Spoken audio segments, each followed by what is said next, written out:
O'zbekistonning mustaqillikka erishishining tarixiy ahamiyati. Nima uchun tarixiy ahamiyati?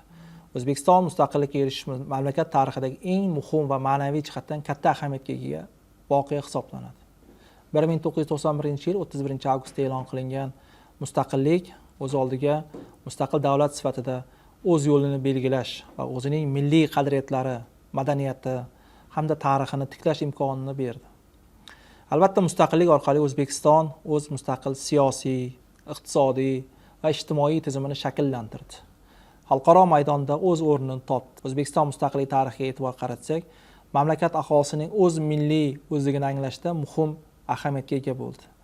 Xalqimiz o'z qadriyatlarini tanigan holatda mustaqillik yillari davomida milliy til, madaniyat va an'analar tiklandi. Millatning o'ziga xosligi mustahkamlandi.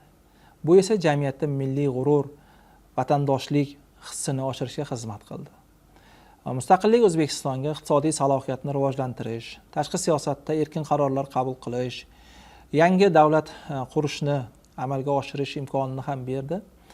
Davlat o'z mustaqil siyosatini yuritib, bugungi globallashib borayotgan dunyoda o'z o'rnini topishga katta imkoniyatlarni taqdim etdi.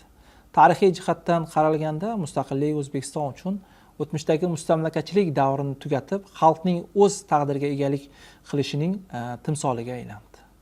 Bu tarixiy voqea yurtimiz uchun yangi taraqqiyot bosqichini ochdi. Inson huquqlari va erkinliklari kafolatlangan, demokratik institutlar barpo etilgan davlatning asosini qo'yishda katta tamal toshi bo'ldi. Xulosa qilib aytishim mumkinki, O'zbekiston mustaqillikka erishishi milliy o'zlikni tiklash, davlat barpo etish va xalq farovonligini ta'minlash yo'lidagi eng muhim tarixiy muvaffaqiyatdir. Bu voqea O'zbekistonning zamonaviy taraqqiyoti uchun ham poydevor bo'lib xizmat qiladi va mustaqillik natijasida biz kelajakda rejalashtirgan 3-renesansni amalga oshirishga katta tarixiy imkoniyatga ega bo'ldik.